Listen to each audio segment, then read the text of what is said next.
Attention!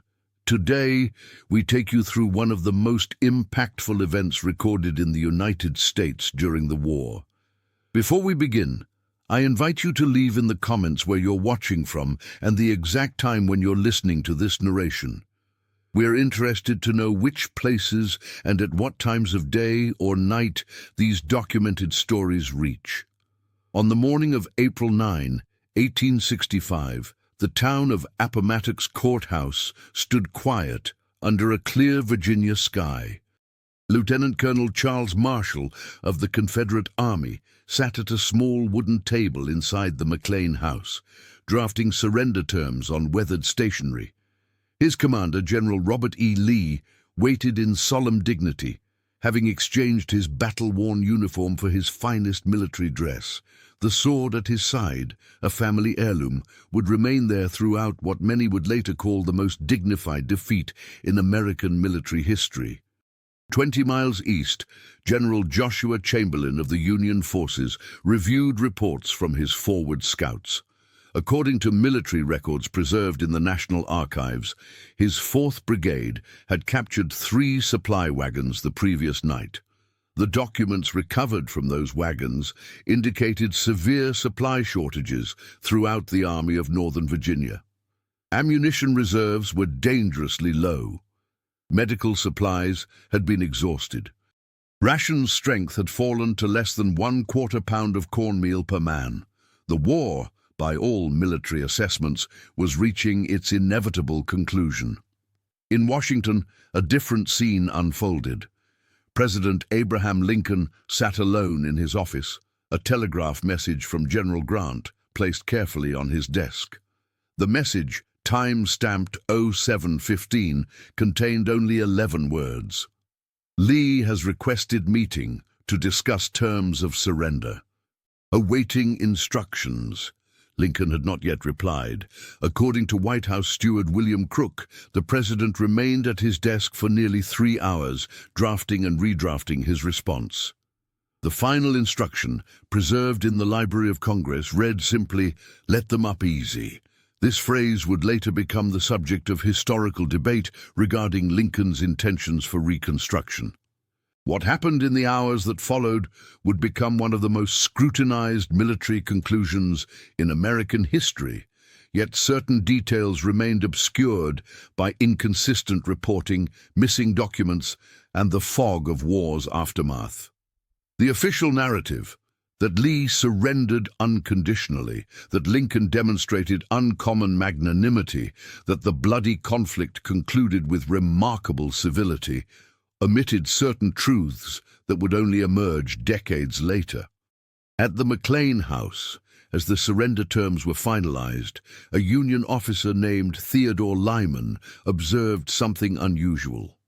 According to his field journal, discovered in 1893 during the renovation of his Massachusetts home, General Grant appeared to receive a sealed message approximately 30 minutes before the formal surrender ceremony. The contents of this message were never recorded. Grant read it, folded it carefully, and placed it in his breast pocket. His expression, according to Lyman, transformed momentarily into one of profound discomfort. The message itself disappeared from all official records.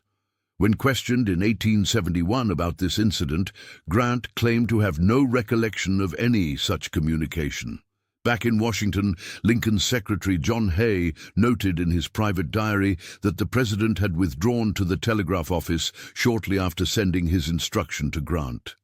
According to Hay's account, Lincoln spent 4 hours there, sending and receiving messages that were not recorded in the official White House communication log. When Hay inquired about these transmissions, Lincoln replied only that certain matters of state require discretion beyond what paper might safely hold. This diary entry was omitted from the first published collection of Hay's writings in 1890, only appearing in the expanded edition released in 1905. As Lee and Grant finalized surrender terms inside the McLean parlor, military couriers moved rapidly between Union lines. Dispatch riders, according to regimental logs from the 5th Corps, were sent to deliver sealed orders to 3 separate division commanders. The content of these orders was not recorded in any official communication register. However, a letter discovered in 1938, written by Captain Joseph Brewer of the 20th Maine, mentioned unusual movement orders received after news of the surrender meeting but before its conclusion. These orders apparently directed certain units to maintain combat readiness despite the ongoing surrender negotiations. The letter was found in the attic of Brewer's granddaughter's home in Portland, Maine, tucked inside a family Bible. What made these movements particularly noteworthy was their timing. According to multiple regimental logs, these units were mobilized during, not after, the surrender meeting. This contradicted the official narrative that all military operations had ceased once Lee had requested the surrender conference. More troubling was the direction of their movement, south and west, along routes that would potentially intercept Confederate units, attempting to disperse and escape rather than surrender. In Richmond, now under Union control, an intelligence officer named Samuel Ruth received reports of these movements. Ruth, who had served as a Confederate railway superintendent while secretly supplying information to Union forces, noted in his personal records that these troop movements suggested preparation for action inconsistent with peaceful resolution. Ruth's assessment, documented in papers discovered in 1921, indicated that certain Union commanders appeared to be positioning forces to ensure no Confederate units could escape the surrender. This contradicted Grant's assurance to Lee that Confederate soldiers would be permitted to return to their homes unmolested after surrendering their weapons. As the formal surrender documents were signed, an incident occurred that received little mention in official reports. According to the account of Lieutenant Colonel Ely Parker, a Native American officer serving on Grant's staff, Lee momentarily hesitated before signing the final document. Parker's letter to his brother, dated April 12, 1865, stated that Lee examined the document carefully, then looked up at Grant and asked a question not recorded in any official transcript. Are these terms to apply to all Confederate forces or merely the Army of Northern Virginia? Grant's response, according to Parker, was hesitant and non-committal. This exchange suggests that Lee may have harbored concerns about the fate of other Confederate forces still in the field, particularly General Joseph Johnston's army in North Carolina. While the surrender ceremony proceeded at Appomattox, an urgent dispatch traveled toward Washington. According to telegraph logs from the War Department, a message from Secretary of War Edwin Stanton was transmitted to General William T. Sherman, then advancing through North Carolina.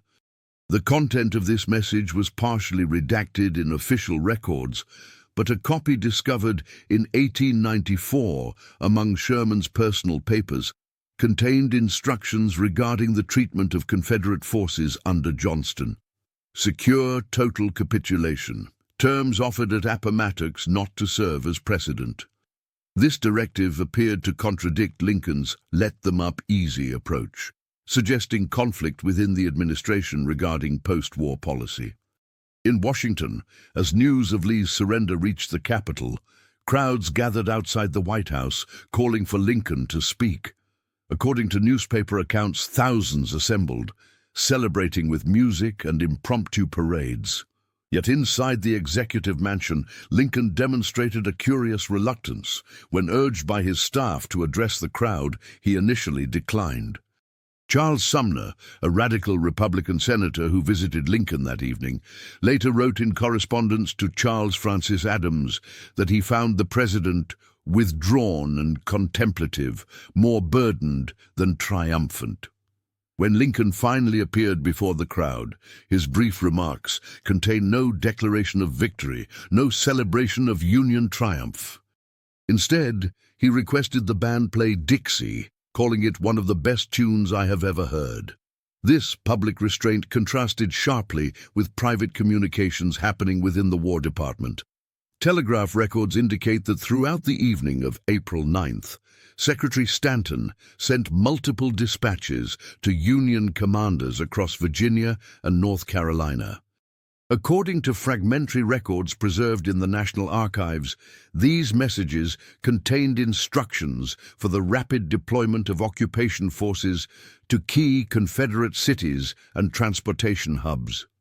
The urgency of these deployments, coming before any formal announcement of the Confederate surrender, suggested preparation for something beyond simple peacekeeping duties. Particularly noteworthy were orders dispatched to cavalry units under General Philip Sheridan. According to regimental logs of the 1st Connecticut Cavalry, orders received on the evening of April 9th directed them to secure all roads and passes southwest of present position and to detain all persons attempting passage regardless of stated purpose. These orders, preserved in the Connecticut State Library archives, indicate preparations to prevent movement of persons or materials out of Virginia, potentially including Confederate officials attempting to escape capture. While public attention focused on the magnanimous surrender terms, which allowed Confederate officers to keep their sidearms and all soldiers to keep their horses and mules for spring planting, less publicized orders moved through Union command channels. According to documents discovered in 1897, during the renovation of the War Department building, Stanton had dispatched instructions to military commanders throughout the South regarding the apprehension of Confederate government officials. These orders, dated April 9th, the very day of Lee's surrender, listed 38 specific individuals to be detained immediately, including the entirety of the Confederate cabinet. The document that would later raise the most questions, however, emerged in 1912 from the personal effects of Brigadier General James Harrison Wilson. Wilson commanded cavalry forces that captured Confederate President Jefferson Davis in Georgia 1 month after Appomattox. Among Wilson's papers was a sealed envelope containing instructions regarding Davis's capture. These instructions, dated April 10, just 1 day after Lee's surrender, contained detailed directions for Davis's transportation and confinement following capture. The specificity of these instructions, prepared before Davis had even begun his escape from Richmond, suggested foreknowledge of his likely escape route and a predetermined plan for his treatment upon capture. In the McLean house, as the surrender formalities concluded, witnesses described a moment of remarkable civility. Union officers, according to multiple accounts, demonstrated respect toward their defeated counterparts. No cheering was permitted among Union troops as the Confederate soldiers marched to stack their arms. Grant, by all official accounts, conducted himself with dignity and restraint, refusing to accept Lee's sword in formal surrender. Yet Lieutenant Colonel Horace Porter, in his memoir published in 1897, mentioned an unusual instruction Grant gave to his staff immediately following the ceremony. No photographs, no records beyond what I have authorized. This matter concludes here. This instruction appeared at odds with standard military protocol, which typically documented significant events exhaustively. The absence of any official photograph of the surrender ceremony, despite the presence of Matthew Brady's photographic team with the Union Army, has never been adequately explained in official records. As Lee departed the McLean house to return to his army, a curious incident occurred that received minimal attention in official reports. According to the account of Major Thomas Swords, Grant's quartermaster, 3 Union officers were dispatched to escort Lee back to Confederate lines.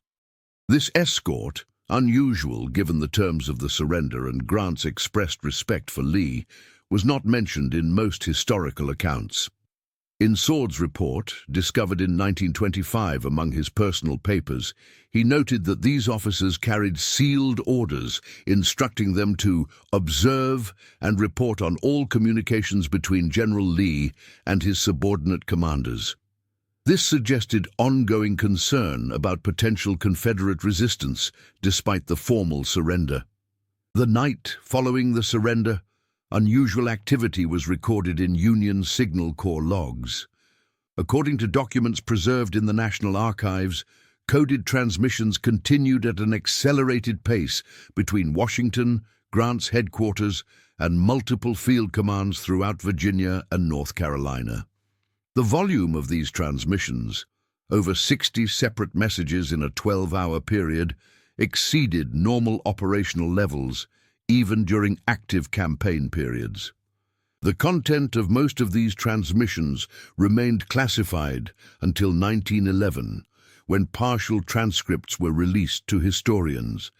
Even these transcripts contained significant redactions, particularly regarding instructions for the treatment of captured Confederate officials. In Confederate camps, the reaction to surrender news varied dramatically.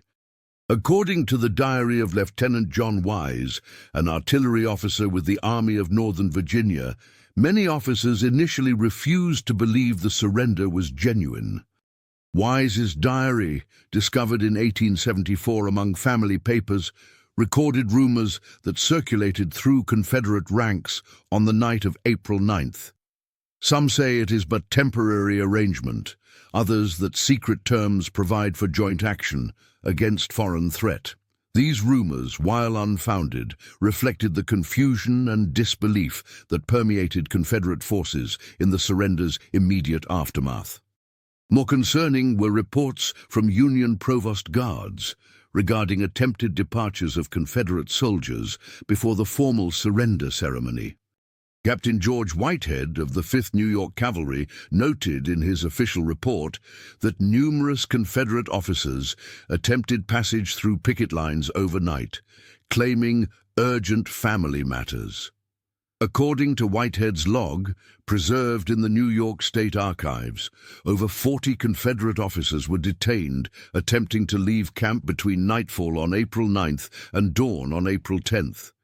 This suggested knowledge of something that made immediate departure seem preferable to participating in the formal surrender ceremony. In Washington, as celebrations continued into the night, Lincoln met privately with his cabinet. According to Treasury Secretary Hugh McCulloch's memoir, published posthumously in 1891, the discussion focused not on victory celebrations, but on concerning intelligence reports from Richmond. McCulloch wrote that Secretary of State William Seward presented information suggesting elements of the Confederate government had dispersed with significant financial reserves and coded documents. The specific nature of these documents was not detailed in McCulloch's account, but he noted that Lincoln appeared gravely concerned by the report. This cabinet meeting, minimally documented in official White House records, extended well past midnight. No formal minutes were kept, but Navy Secretary Gideon Welles noted in his diary that Lincoln instructed cabinet members to speak of this to no one, before dismissing them around 2 in the morning. Welles, known for his detailed record-keeping, left an uncharacteristic gap in his diary entries for the following 2 days. When his regular entries resumed on April 12th, he made no reference to the late-night meeting or its content. As dawn broke on April 10th, the formal surrender ceremony began. Confederate troops marched between lines of Union soldiers to stack their arms and surrender their battle flags.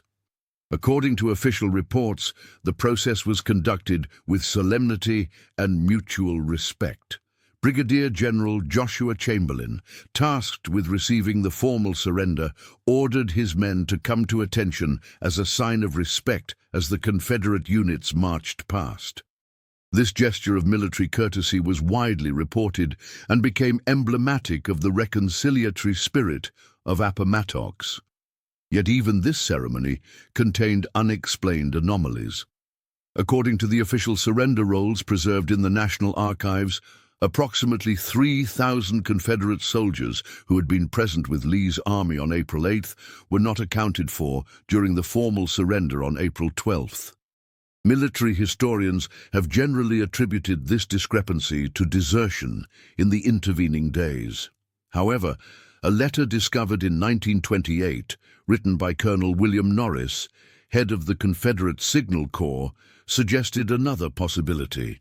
Norris, writing to a former colleague in 1870, claimed that certain specialized units had been deliberately excluded from surrender rolls through an unwritten agreement between Lee and Grant. The purpose of this exclusion was not specified in Norris's letter, and no corroborating evidence has ever emerged in official records. As the surrender ceremony proceeded at Appomattox, unusual activity was recorded at Union supply depots throughout Virginia. According to quartermaster logs from the Army of the Potomac, large quantities of civilian clothing were distributed to select Union units on April 10th and 11th.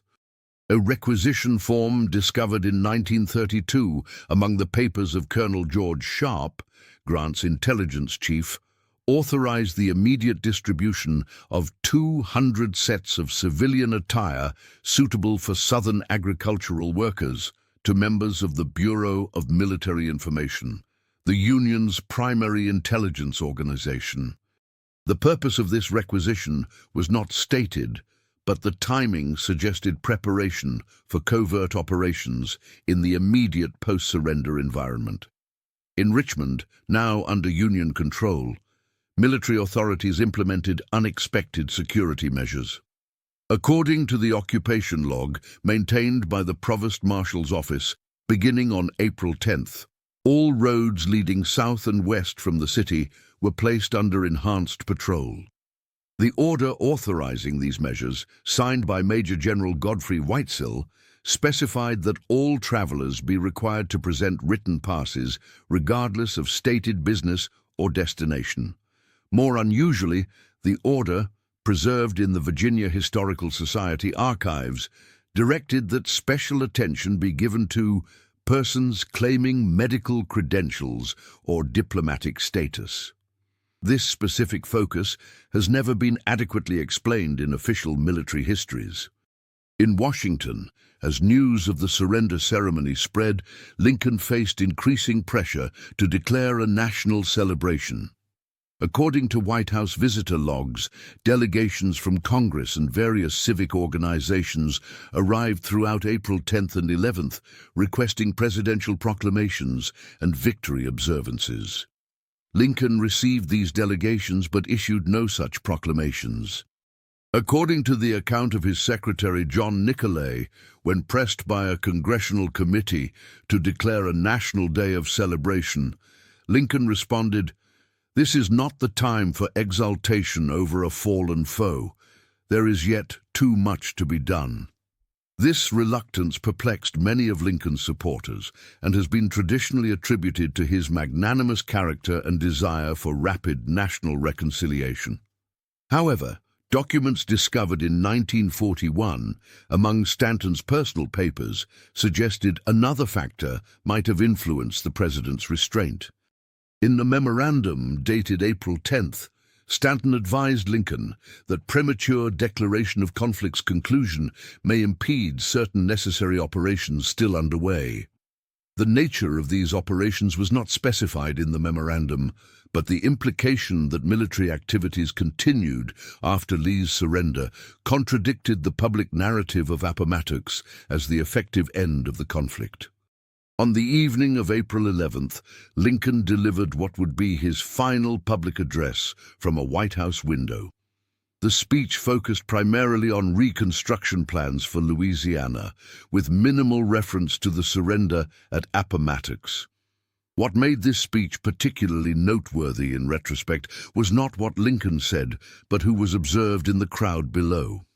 According to a Metropolitan Police report discovered in 1915, detectives assigned to presidential security noted the presence of John Wilkes Booth among the spectators.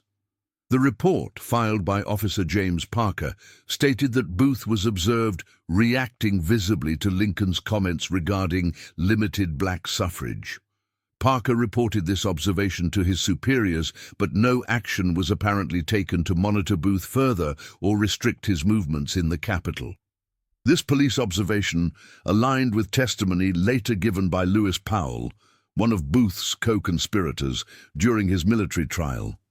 Powell claimed that Booth's assassination plan accelerated after hearing this speech, as he interpreted Lincoln's comments as a fundamental threat to the Southern social order.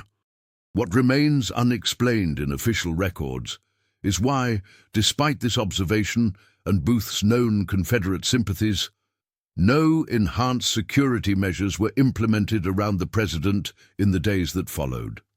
As Lincoln delivered his speech, unusual movements were recorded among certain Union intelligence units. According to duty rosters from the Bureau of Military Information, 16 operatives previously assigned to Richmond were dispatched to southwestern Virginia and North Carolina on April 11th and 12th.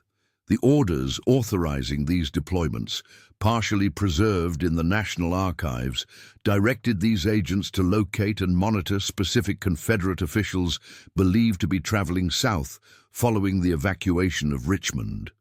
The urgency of these deployments, coming immediately after Lee's surrender, suggested concerns about Confederate leadership escaping to continue resistance from another location. These concerns appeared justified by telegraph communications intercepted on April 12th. According to a report compiled by Union Signal Corps operators and discovered in 1923 among Signal Service records, coded transmissions were detected moving between multiple locations in southern Virginia and central North Carolina. These transmissions used cipher systems known to be employed by Confederate Secret Service operations. The report noted that partial decryption suggested these messages concerned the movement of what was referred to only as special cargo toward the coast. The nature of this cargo was never identified in recovered records. On the morning of April 12th, Lincoln convened an extraordinary cabinet meeting. According to fragmentary notes kept by Attorney General James Speed, discovered among his papers in 1880, the meeting focused on intelligence reports suggesting organized movement of Confederate Treasury assets and cipher documents toward the coastal regions of North Carolina and Georgia. Speed's notes indicated that Secretary of War Stanton presented evidence that Confederate Secretary of State Judah Benjamin had departed Richmond with what was described as sensitive diplomatic correspondence. The specific nature of this correspondence was not detailed in Speed's notes, but he recorded Lincoln's response as unusually forceful. These papers must be recovered at all costs. This concern about Confederate diplomatic materials aligned with an intercepted message, documented in naval records from April 1865. According to a report from Admiral John Dahlgren, commanding the South Atlantic Blockading Squadron, naval patrols were directed to exercise extraordinary vigilance regarding small vessels attempting passage, particularly those with European registry.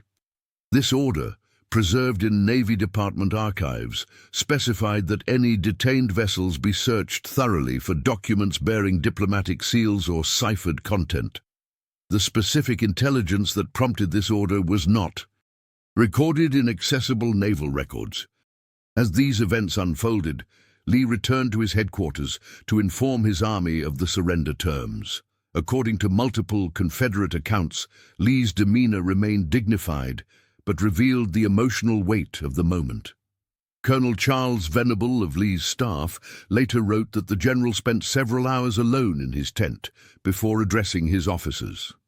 When he emerged, according to Venable's account, published in 1879, Lee said something that struck many as unusual. "We have surrendered, but there are matters now beyond our control that may yet determine how history judges this day." This cryptic statement has been interpreted by historians primarily as Lee's concern about how surrendered Confederate soldiers would be treated.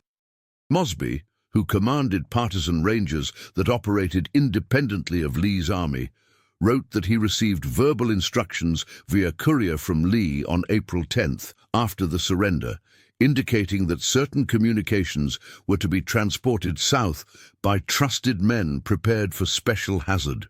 The nature of these communications was not specified in Mosby's letter, but he noted that they were designated for delivery to Confederate officials believed to be moving toward coastal extraction points.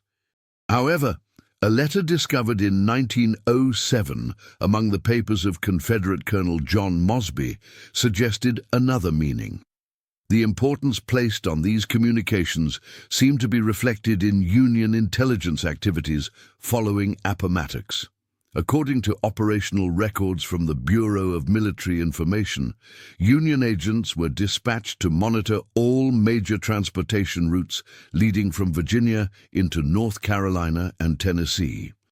The instruction sheet provided to these agents, partially preserved in the National Archives, directed them to pay particular attention to civilian riders moving in haste, and to secure any documents carried by such persons regardless of apparent diplomatic protection. This suggested that Union intelligence anticipated attempts to move sensitive Confederate documents out of the collapsing Confederacy. In Washington, as cabinet discussions continued regarding these matters, Lincoln maintained his public emphasis on reconciliation. According to newspaper accounts, when serenaded by a celebratory crowd on the evening of April 13, Lincoln requested the band play Dixie and spoke briefly about the need for gentle treatment of the defeated South. This public magnanimity contrasted sharply with private directives flowing through military channels. According to War Department telegraph logs, instructions dispatched to field commanders on April 13th emphasized the urgent apprehension of specific Confederate officials and the seizure of all government documents in their possession. The gap between public reconciliation and private security concerns widened as April 14th dawned. Lincoln, according to White House appointment books, spent the morning meeting with military officials and cabinet members. The content of these meetings was minimally documented, but a note in General Grant's daily memorandum book, discovered in 1933 among his papers, indicated discussion of special operations ongoing in Virginia and North Carolina pursuant to Secretary's directive. The nature of these operations was not specified, but the reference to Secretary's directive suggested they originated with Secretary of War Stanton rather than through standard military channels. As evening approached on April 14th, Lincoln prepared to attend Ford's Theater. According to testimony later provided by his bodyguard, William Crook, Lincoln was initially reluctant to attend the performance. Crook stated that the president appeared preoccupied throughout the day and mentioned receiving concerning information during his morning meetings. The nature of this information was never specified, as Lincoln did not elaborate and Crook did not inquire further. When Lincoln finally departed for the theater, he uncharacteristically dismissed Crook from duty, rather than having him accompany the presidential party. Crook later stated that Lincoln's last words to him were, "Goodbye, Crook," rather than his usual "Good night, Crook," a change that Crook considered significant in retrospect. What transpired at Ford's Theater that night transformed the narrative of Appomattox and the war's conclusion. John Wilkes Booth's assassination of Lincoln instantly reframed the public understanding of the surrender's aftermath.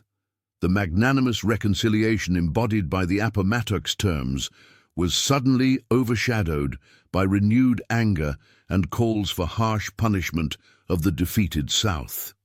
The carefully constructed narrative of dignified military conclusion gave way to a more complicated story of martyrdom and continued conflict. In the chaos following Lincoln's assassination, certain military operations initiated in the days after Appomattox accelerated dramatically. According to War Department records, Stanton issued emergency orders on April 15th, directing all available cavalry forces in Virginia and North Carolina to establish checkpoints on major transportation routes and apprehend specific Confederate officials. The list of names attached to this order, preserved in the National Archives, included not only well-known figures like Jefferson Davis and Judah Benjamin, but also lesser-known Confederate Secret Service operatives and diplomatic couriers. The urgency of these directives suggested concerns beyond mere apprehension of fleeing Confederate leadership. A partially redacted intelligence assessment, dated April 16 and discovered in 1917 among Stanton's papers, referenced sensitive materials presumed in transit that could cause significant diplomatic complications if they reach foreign destinations. The specific nature of these materials was not detailed in the surviving document, but the assessment emphasized the critical importance of their interception. This concern appeared connected to naval directives issued on April 17. According to records from the North Atlantic Blockading Squadron, all available vessels were redirected to patrol specific segments of the North Carolina and Georgia coasts. The operational order, preserved in Navy Department archives, instructed commanders to intercept any vessels attempting to depart, regardless of stated registry or diplomatic status. Ships were further instructed to conduct thorough searches for passengers matching descriptions of specific Confederate officials and to seize all documents in their possession. As these military operations intensified, the public narrative focused entirely on the manhunt for Booth and his co-conspirators. The parallel efforts to intercept fleeing Confederate officials and secure sensitive documents received minimal attention in newspapers or public statements. According to the private journal of Senator Charles Sumner, accessed by historians in 1921, Acting President Andrew Johnson received daily briefings on both the Booth manhunt and these separate military operations, but public statements addressed only the former. The effectiveness of these parallel operations became apparent in the weeks that followed. Between April 20 and May 10th, nearly every senior Confederate official still at large was captured by Union forces. Jefferson Davis was apprehended in Georgia on May 10. Confederate Secretary of War John C. Breckinridge narrowly escaped to Cuba. Confederate Secretary of State Judah Benjamin managed to reach England via the Bahamas.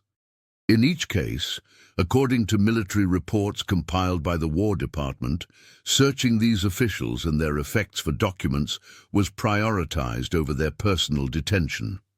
What remains unclear from surviving records is exactly what documents were being sought with such urgency. A partial answer emerged in 1938, when historians gained access to previously classified diplomatic correspondence between the U.S. State Department and various European governments dated from April through June 1865. These communications revealed American diplomatic efforts to secure commitments from European powers to turn over any Confederate diplomatic correspondence that reached their territories. The urgency and high-level nature of these requests suggested that the contents of such correspondence raised serious concerns among American officials. One possible explanation appeared in a confidential memorandum discovered in 1943 among the papers of William Hunter, the long-serving Second Assistant Secretary of State. Dated March 1865, the memorandum summarized intelligence reports indicating Confederate diplomatic representatives in Europe had been authorized to offer territorial concessions to foreign powers in exchange for military intervention even at that late stage of the conflict. According to Hunter's assessment, these desperate offers included potential foreign naval bases on the Gulf Coast and special commercial rights that would have violated the Monroe Doctrine if implemented. The memorandum concluded that public exposure of such offers could severely complicate post-war diplomatic relations with powers whose assistance the United States will require for economic reconstruction. This concern about diplomatic complications might explain the dual nature of the post-Appomattox narrative.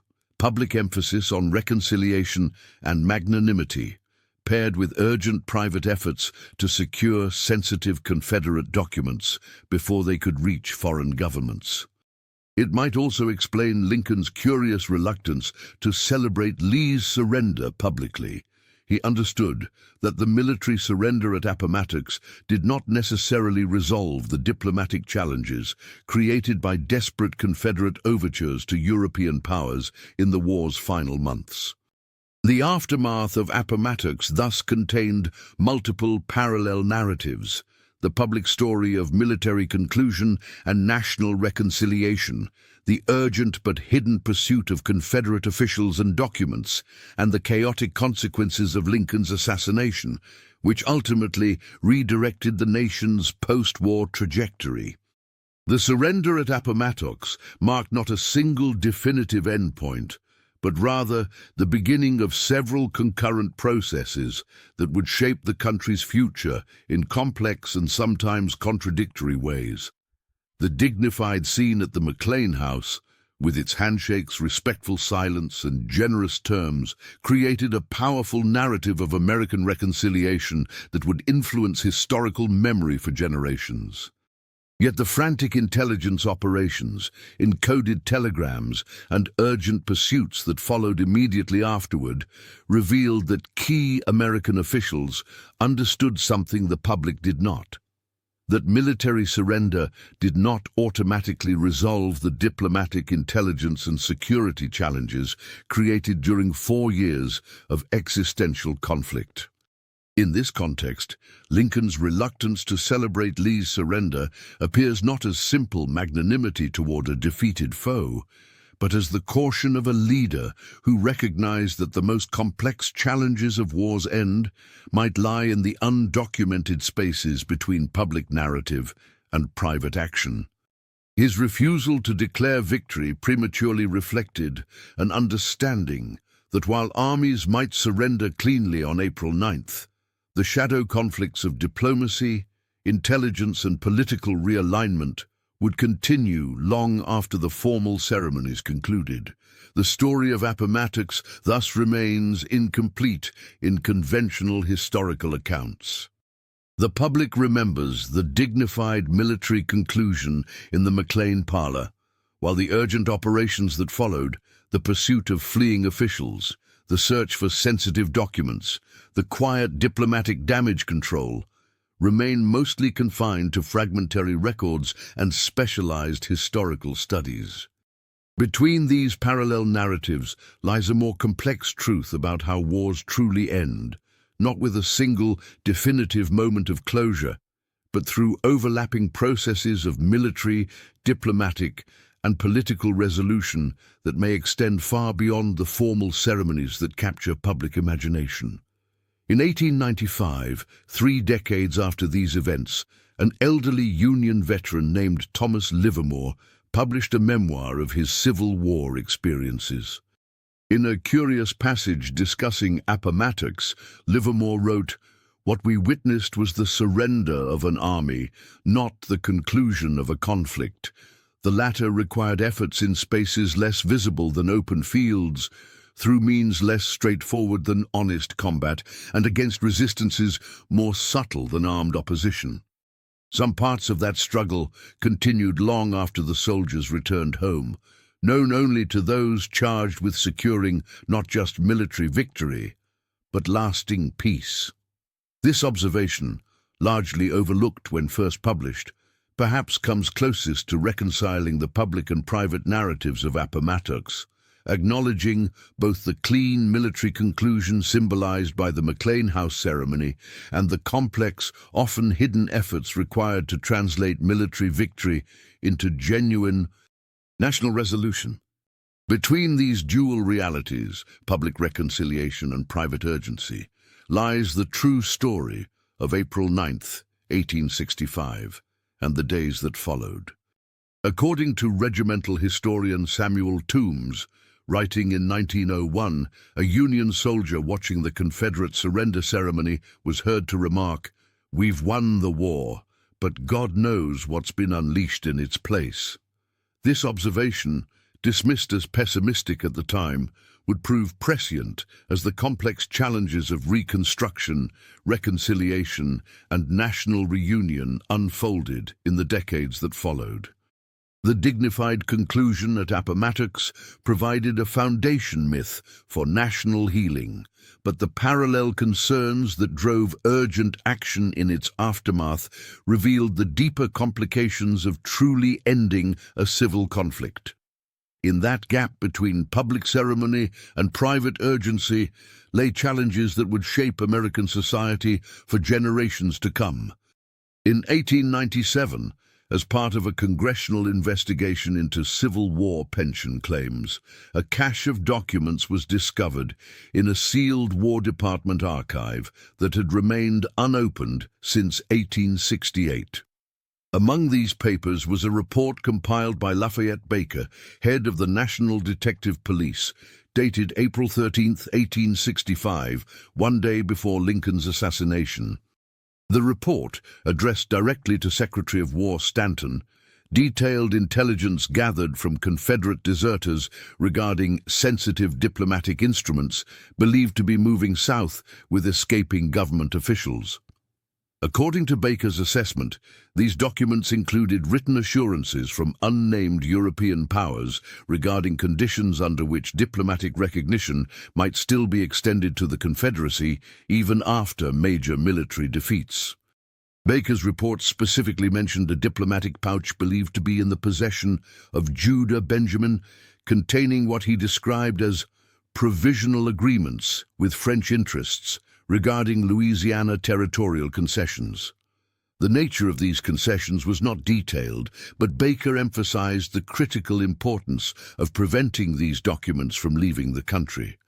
His report concluded with a recommendation for deploying specialized cavalry units to intercept Benjamin and other officials before they could reach coastal extraction points. Marginalia on the report, apparently in Stanton's handwriting, simply noted, "Approved, implement immediately, highest priority." This document provided crucial context for military operations that seemed excessive if viewed solely as efforts to apprehend fleeing Confederate officials. The urgency surrounding these operations reflected not just a desire to capture enemy leadership, but to prevent diplomatic complications that might have extended well beyond the military conclusion at Appomattox.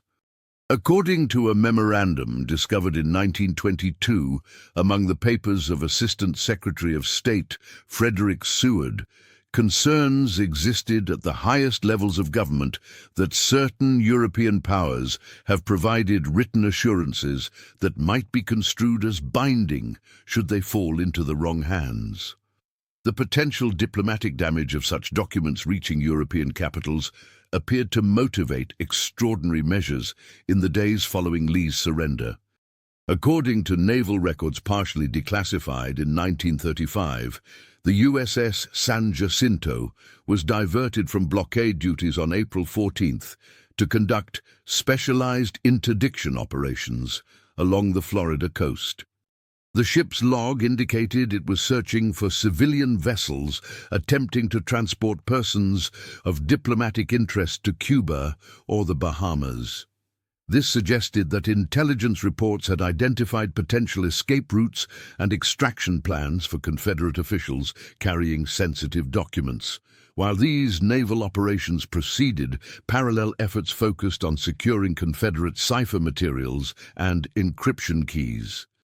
According to a report submitted by Colonel William Norris, head of the Confederate Signal Corps, to General Samuel Cooper on March 28, 1865, just weeks before Appomattox, Confederate diplomatic communications employed 3 separate cipher systems of exceptional security.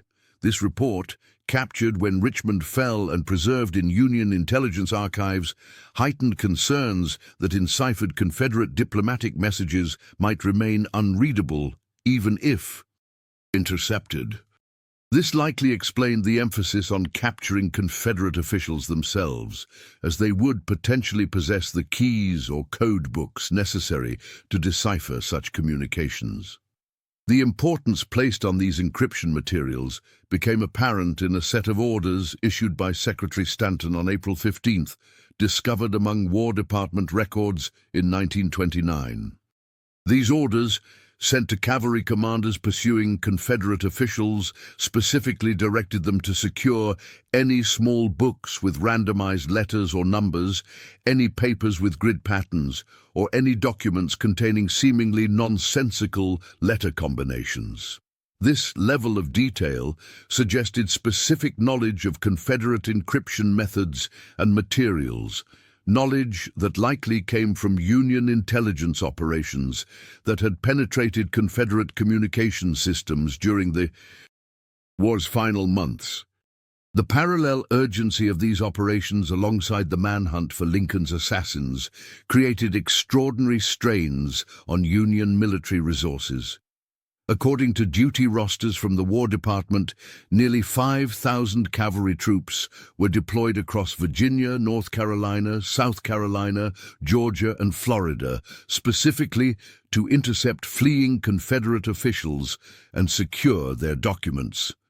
This level of commitment, at a time when most Union forces were being prepared for demobilization, reflected the priority placed on these operations at the highest levels of government.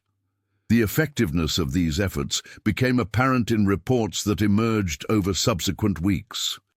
According to military intelligence summaries preserved in the National Archives between April 15th and May 25th, Union forces intercepted 43 individuals identified as Confederate couriers or diplomatic agents. Most carried only personal papers, but 9 were found with enciphered documents or diplomatic correspondence. The most significant such interception occurred on April 22nd near Danville, Virginia, where Union cavalry captured a Confederate courier carrying what was described in the field report as encoded communications intended for transmission to agents in Montreal. This reference to Montreal aligned with intelligence assessments regarding Confederate operations in Canada.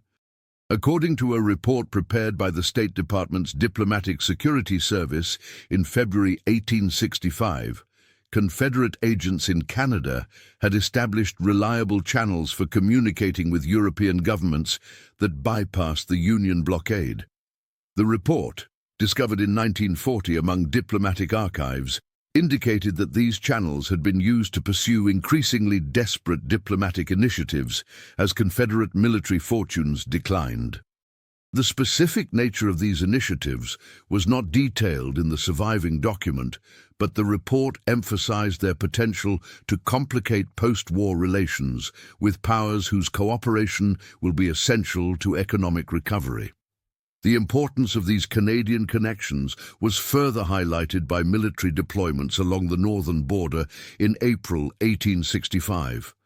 According to War Department records, Union forces along the Canadian border were placed on heightened alert following Lee's surrender, with specific instructions to apprehend any southbound travelers matching descriptions of known Confederate diplomats or intelligence operatives. This northern focus, simultaneous with the more publicized pursuit of officials fleeing southward, suggested a comprehensive effort to isolate remaining Confederate diplomatic and intelligence networks. As these military and intelligence operations proceeded, Lincoln's administration maintained its public emphasis on reconciliation and healing. This dual approach, public magnanimity paired with intense behind-the-scenes security operations, created the conditions for what historian William Marvel later termed the Great Misunderstanding of Appomattox. In an article published in 1944, Marvel argued that the public perception of Appomattox as representing the war's definitive, magnanimous conclusion obscured the complex security concerns that drove government actions in the surrender's aftermath. In a private memorandum dated April 16, 1865, 2 days after Lincoln's assassination, McCulloch recorded that during cabinet discussions earlier that week, Lincoln had expressed concern about diplomatic complications that might arise from desperate measures already set in motion by the rebel government. According to McCulloch, Lincoln specifically mentioned the possibility that recognition promises had been secured from certain European quarters and emphasized the importance of preventing any such agreements from gaining force through publication or formal presentation. This concern about diplomatic complications might explain Lincoln's otherwise puzzling behavior in the days following Lee's surrender. This perspective gained additional support from documents discovered in 1952 among the personal papers of Hugh McCulloch, Lincoln's Treasury Secretary. His reluctance to declare victory, his emphasis on reconciliation rather than triumph, and his focus on reconstruction plans rather than celebration all align with the perspective of a leader who understood that military surrender at Appomattox represented only one aspect of the war's conclusion. The parallel challenges of diplomatic security, intelligence operations, and political transition remained unresolved, and in some ways became more acute, even as armies laid down their arms. The most tangible evidence of these parallel concerns emerged in August 1865, when Union naval forces intercepted a British merchant vessel near Nassau. According to a confidential report submitted to Secretary of State William Seward, preserved in diplomatic archives and declassified in 1937, the ship carried a diplomatic pouch containing correspondence from Judah Benjamin, by then safely in England, to Confederate sympathizers still in the South. The contents, according to the report, included copies of conditional recognition assurances from unnamed European governments that predated Lee's surrender. While these assurances had been rendered moot by the Confederacy's military collapse, their existence confirmed the legitimacy of concerns that had driven post-Appomattox security operations. The seizure of these documents allowed the State Department to quietly approach the governments involved and secure assurances that any such provisional agreements were considered null and void. A memorandum from Assistant Secretary of State William Hunter to Secretary Seward, dated October 1865, noted with satisfaction that all parties now understand that certain speculative discussions undertaken during the late conflict have no standing under present circumstances, and all documentation regarding such discussions has been appropriately disposed of. This diplomatic resolution, achieved without public knowledge or debate, represented the successful conclusion of security efforts initiated immediately after Appomattox. According to diplomatic correspondence partially declassified in 1949, these delicate negotiations were conducted with extreme discretion to avoid public embarrassment for all parties. The dual narrative of the surrender's aftermath, public reconciliation paired with urgent security operations, had served its purpose, allowing for military conclusion, diplomatic damage control, and the beginning of political reconstruction. The complexity of this dual approach was understood by few outside the highest levels of government, creating the conditions for historical memory to focus almost exclusively on the public narrative of military conclusion, while the parallel security operations faded into classified archives and specialized historical studies. The most poignant articulation of this dual reality came in a letter written by General Joshua Chamberlain in 1893, shortly before his death. Chamberlain, who had commanded Union troops at the formal surrender ceremony at Appomattox, reflected on the gap between public perception and his private understanding of those events. What the country saw in our reception of the surrendering army was magnanimity and victory. What many of us understood, but kept to ourselves, was that the handover of arms represented only the most visible aspect of war's conclusion. Other matters, which prudence forbade discussing openly, remained to be resolved through less visible means. This perspective, that Appomattox represented an important but incomplete conclusion, aligns with evidence that emerged decades later regarding the complex security operations that followed Lee's surrender. The dignified ceremony at the McLean House provided a powerful symbol of reconciliation that served valuable psychological and political purposes.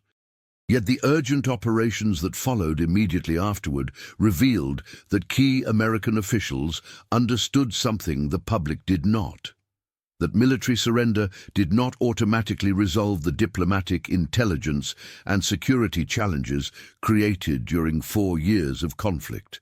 In 1909, historian John Nicolay, who had served as Lincoln's private secretary, published an assessment of Appomattox that hinted at this complexity without revealing classified information. Nicolay wrote that the surrender at Appomattox, while militarily decisive, represented only one facet of the war's conclusion.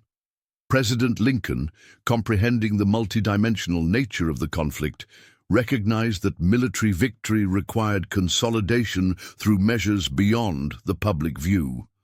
This carefully worded passage suggested Nicolay's awareness of security operations that remained classified at the time of his writing. These operations achieved their objectives with remarkable effectiveness. By June 1865, most senior Confederate officials had been captured or had fled the country, and the sensitive diplomatic materials that had caused such concern were either in Union possession or had been neutralized through quiet diplomatic channels. The urgent security concerns that had occupied the highest levels of government in the days following Appomattox had been resolved without disrupting the public narrative of reconciliation and healing that Lincoln had emphasized before his death. This successful resolution allowed the Appomattox surrender to assume its place in historical memory as a moment of magnanimity and dignity, a foundation myth for national reconciliation after 4 years of brutal conflict. The parallel story of urgent security operations, diplomatic damage control, and intelligence activities remained largely hidden, emerging only gradually through declassified documents, private papers, and specialized historical research in the decades that followed. The memorandum, declassified in 1945, advised that, as in the delicate period following Appomattox, current circumstances require both a public posture of confidence and restraint, paired with vigorous security measures beyond public view.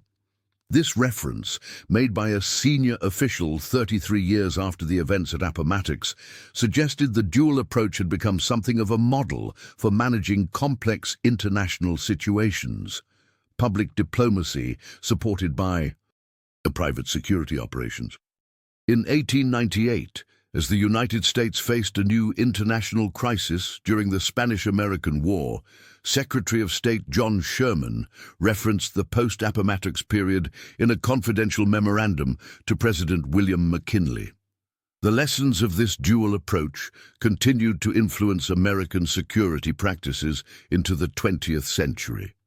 In 1917, as the United States entered World War I, Secretary of State Robert Lansing explicitly referenced the post-Appomattox security operations in a classified briefing to intelligence officials. According to a transcript declassified in 1957, Lansing noted that the rapid neutralization of enemy diplomatic channels following Appomattox provides a useful model for our current circumstances. This institutional memory, preserved within government circles even as public understanding focused exclusively on the surrender's ceremonial aspects, reflected the lasting impact of those urgent but hidden post-surrender operations. The final assessment of Appomattox's true significance perhaps belongs to Charles Francis Adams, Jr., who served as a Union cavalry colonel during the war and later became a distinguished historian and diplomat. In a private letter written in 1905, discovered among family papers in 1963, Adams reflected, "What occurred at the McLean House was indeed magnanimous and worthy of celebration, yet it represented only the visible portion of war's conclusion. Beneath that ceremony lay complex efforts to secure the peace that military victory had made possible, but not guaranteed. In that gap between public symbolism and private action lay the true art of statesmanship, an art Lincoln mastered but did not live to fully implement." This perspective, that Appomattox represented an important beginning rather than a definitive conclusion, aligns with the documentary evidence that has emerged over the past century. The surrender at Appomattox provided a powerful symbolic ending to 4 years of military conflict, but the urgent security operations that followed immediately afterward revealed an understanding that military ceremonies alone could not resolve the complex challenges of transitioning from war to peace. Lincoln's reluctance to celebrate Lee's surrender thus appears not as simple magnanimity, but as the caution of a leader who recognized that the most difficult aspects of war's conclusion might lie in the undocumented spaces between public ceremony and private action. His assassination tragically prevented him from managing this transition as he had intended, but the security operations initiated in those critical days between surrender and assassination largely achieved their objectives, allowing the symbolic reconciliation of Appomattox to serve its purpose in beginning the long process of national healing. The story of April 9th, 1865, thus remains more complex than most historical accounts suggest. Between the dignified ceremony at the McLean House and the enduring myth of reconciliation it created lies a parallel narrative of urgent security operations, diplomatic damage control, and intelligence activities that remained hidden for decades. In that gap between public narrative and private action lies a more nuanced understanding of how wars truly end. Not with a single, definitive ceremony, but through the complex interplay of military conclusion, diplomatic resolution, and security operations that transform battlefield victory into lasting peace.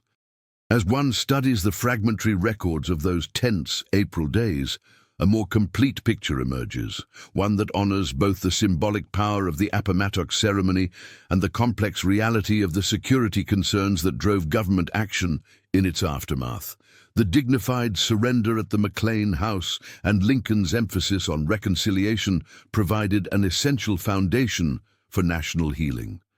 Yet the urgent operations that followed, the pursuit of fleeing officials, the search for sensitive documents, the quiet diplomatic damage control, reflected an understanding that military victory required consolidation through less visible means. Between these dual narratives, public reconciliation and urgent security, lies the true story of Appomattox and its aftermath. A moment when military conclusion created the possibility, but not the certainty, of lasting peace.